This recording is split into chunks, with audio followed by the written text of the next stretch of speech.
But so it was a lot of false representations or misunderstandings about the relationship between me and Trick Trick. Like, Trick Trick is from my neighborhood. We from 7 Mile and Wyoming. I lived on a street called Wisconsin, and he stayed on a street called Indiana, which is right around the block. And our house was like right behind each other. You can go through my backyard and go right through into their backyard. And how I met Trick Trick is when we first moved on Wisconsin. I was like outside and I heard like some music playing, and I looked across the alley and I saw that they was having like a party over there. I don't know if it was somebody's birthday or something. So I went over there to the party, you know what I'm saying? And it was like his family, and they was all back there having like some kind of party. So they had like a dance contest, so I did the dance, you know what I'm saying, I think, at the party and stuff like that. We was kids, like in elementary school. And that's how we initially met. Now, throughout the years, like, he became best friends with my little brother, Mo. Him and Trick Trick was like this, you know what I'm saying? And then they got off into the rap game. And they was doing shows and, you know, like promoting themselves, you know, doing like the basic thing when a person first started off in the rap game. They was at the state fair performing and stuff like that, right? And I used to pick my little brother up from Trick Trick house to take him home. And, you know, so I was over there one day to pick my little brother up, and they was in the basement rapping, and they had like a beat machine down there, and they was making music and rapping and stuff like that. And at the time, you know, I was like a drug dealer. You know, I was hustling. I wasn't into rap. I had never ever rapped before, nothing. But I was down there, and I was seeing that they really had skills. They really was doing their thing. And so I hollered at the guy, Trick Trick, and I told him, like, man, if you cut me into this, man, I'll finance it all. Blow this up off the map, you know, put us out there, but just let me jump on it, you know what I'm saying? So me and Trick Trick end up going to the studio. We were going to a guy named Mo Master studio. And we were making all these songs, you know what I'm saying? So we put the songs out. Then we went and shot a video called Life of a Gangster. And we shot it up at the New Dance Show strip club.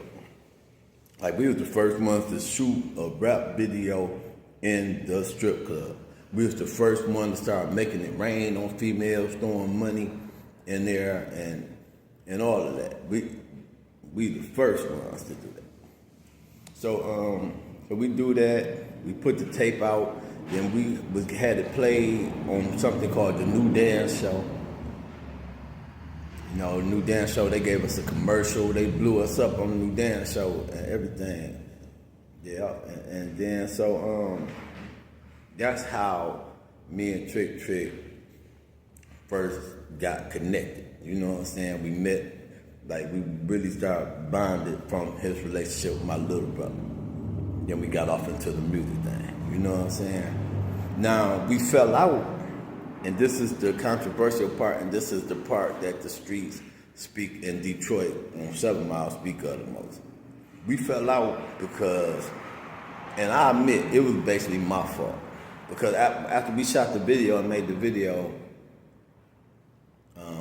and, you know, I'm selling the tapes, you know, because I was financing everything. I went and got the tapes pressed up. I went and got the artwork done. I went and did everything. I was paying for the studio and everything. And so I'm out here slinging the tapes. And then everybody was seeing me with money and seeing me doing things, and they felt like I owed him some money. But they didn't know that my money came from selling dope. It ain't really wasn't coming from selling the tapes. You know, all the stuff I had was because I was hustling. I already had most of it, you know, but people saw me with the tapes and singing that, and they just assumed it came from the music. So people was telling him that, hey, man, he owed you some money, he ain't give me no money, and blah, blah, blah, blah, blah. So we end up having some words about it, you know what I mean? And then he went to Mo Master's studio and made a diss track about me.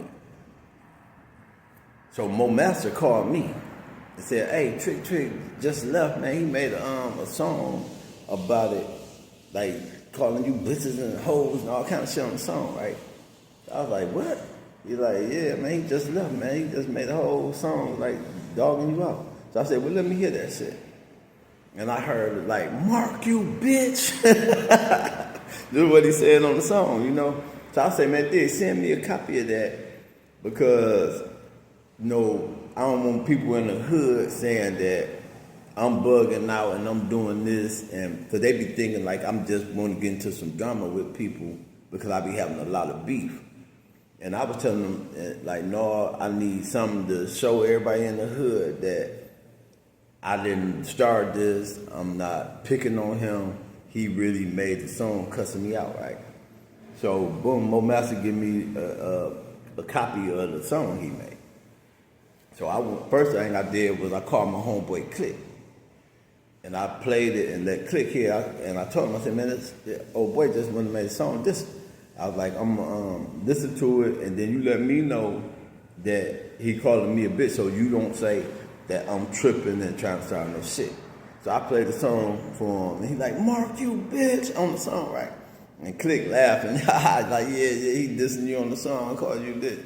So I'm like, all right, so don't trip on me when I get the bugging out, you know what I'm saying? So I hang up from him. Then I call all the homies in the hood, because like the hood we from is called 7 Mile BKs. And the BK stand for Black Killers.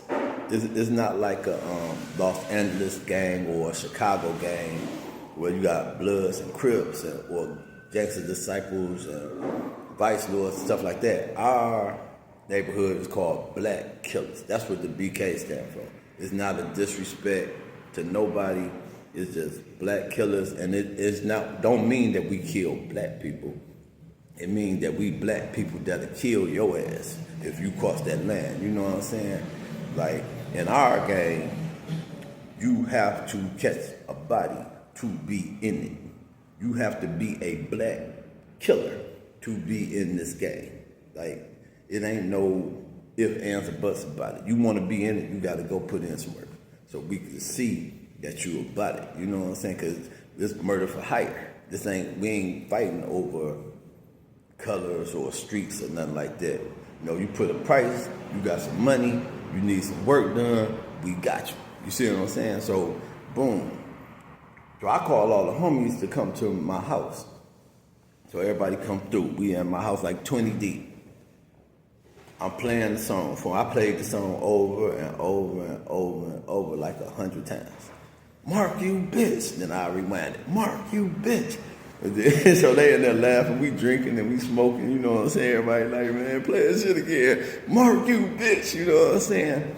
So then I say, "Man, come on, let's go over here and holler at this fool, man, because I don't, you know, like he tripping, you know." So we go over there, boom. I tell everybody, "Man, y'all wait right here on the corner. I'm going to go down there and get them and bring them back down here on the corner. Then we going to address the issue." So I walk down to his house, bang, bang, knock on the door. They let me in. I'm in there with him, and I'm like, "Yeah, man, come on, down here. Let's go walk everybody down here around the corner. Let's go walk around there and kick with all the homies, you know." So he was like, I guess he kind of knew that he made that song calling me a bitch. So he was like, "Nah, man, I don't want to go out. You go ahead, man. I'll catch y'all another day." You know, he didn't come. So I'm like, all right. So I leave. I walk back down to the corner, and I tell everybody like, that he don't want to come out.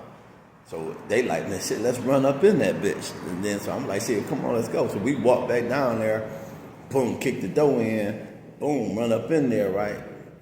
Then, you know, we end up leaving out, and then I think either as we was walking down the street or we went and was standing on the corner. Oh no, so we left. And then I was like, "Let's go back and bust out all the windows with some bricks." You know what I'm saying? Cause we ain't bring no straps or nothing. We just was gonna come over there and lump them up, you know, and let them know not to disrespect no homie, man. You know what I'm saying? Like especially not nobody that's putting you on and spending all this money on this shit. Like, why you calling me a bitch on the song And I'm after all the stuff I just did for you. I just took you from rapping for free and in the basement on the beat machine, and I took you to the studio. I done made a tape for you. I done did all this stuff, put it out. It's in stores. We done shot a video. Like, I'm putting you on the map. Why would you go to the studio and make a song about me calling me bitches and shit? Right? So, boom. So we go and just bust out all the windows in his house. Boom.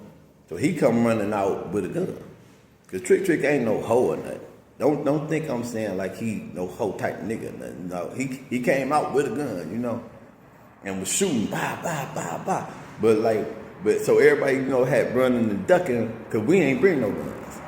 But me, I ended up like going on the side of the house, you know what I'm saying? So while he out there shooting and all that shit, I'm actually like standing on the side of his house. So I'm standing like, damn, how the fuck I'm forget from the side of the house? So I see a bottle laying there. So I picked the bottle up and threw it over the house, you know what I'm saying? And it landed like in this driveway on the other side. So I saw him like turn and run back there, cause I guess he thought I was in the alley or something. So when he ran back there, I ran out from the side of the house and ran down the street, cause my homies, they didn't leave me. We don't leave no man behind. They standing down there waiting in case they got a double back to make sure I get out from down there. So I run down there and catch up with them. And then we laugh and we go and walk around on KY, right, Kentucky. And we sitting around there, everybody laughing like, man, you wild. So then we all go about our way. You know what I'm saying? So next thing I know, I go home. And I'm at home and I hear a car pull up. I'm like, damn. So I get up. I got a balcony on my house. So I get up and I walk to the balcony. Well, no, I hear a car pull up and then like somebody came and like threw a brick through my window. So I run out on the balcony to see what's going on, right? And I see them running to the car. So I up the strap and get the busting down there from the balcony at the car. They get in there and bah, la, la, la. So they pull off. So then, boom, I go back in the house. I'm like, damn, this motherfucker just threw a brick through my motherfucking window. You know what I'm saying? And you was shooting at us. So I said, okay. So I call my homeboy, right? And I go over to his house and I tell him, like, man, D, I'm finna go around here, man, take care of some business. Like, what you wanna do? So he like, shit, fuck it, let's go. You know what I'm saying? So me and him, we go around there. La la la la la la la la. Like the house up and shit, right?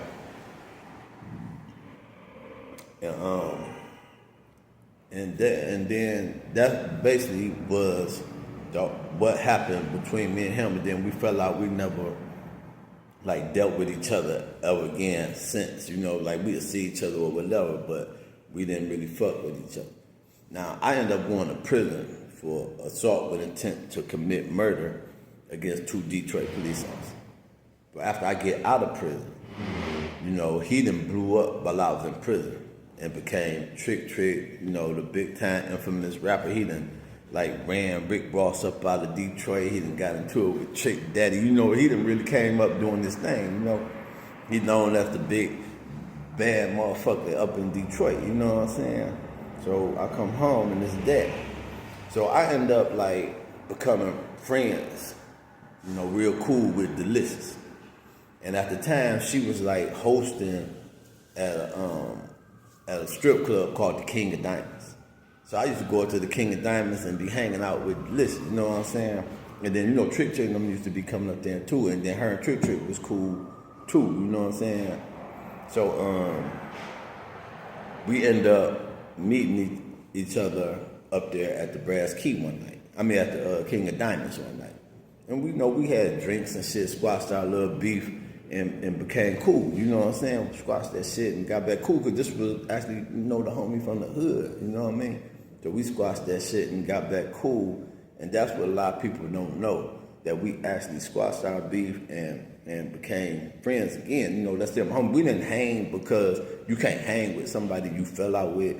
That's like rocking yourself to sleep and putting yourself in a position for a motherfucker to get you at any time. Because, you know, a motherfucker fake friend you, fake squash some shit with you just to get down. So we squashed it, but we still kept our distance, you know what I'm saying? And so, that's my homie, and I just want to say shout out to the Trick Trick, and peace out, you know what I mean? And to let everybody know that is the story of what actually happened between me and him. And at the end of the day, we squashed our beef, and there ain't no beef between us no more. We cool now, you know what I'm saying? So peace.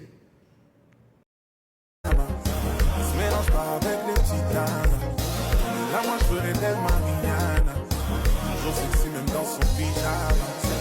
Il fait de la bague.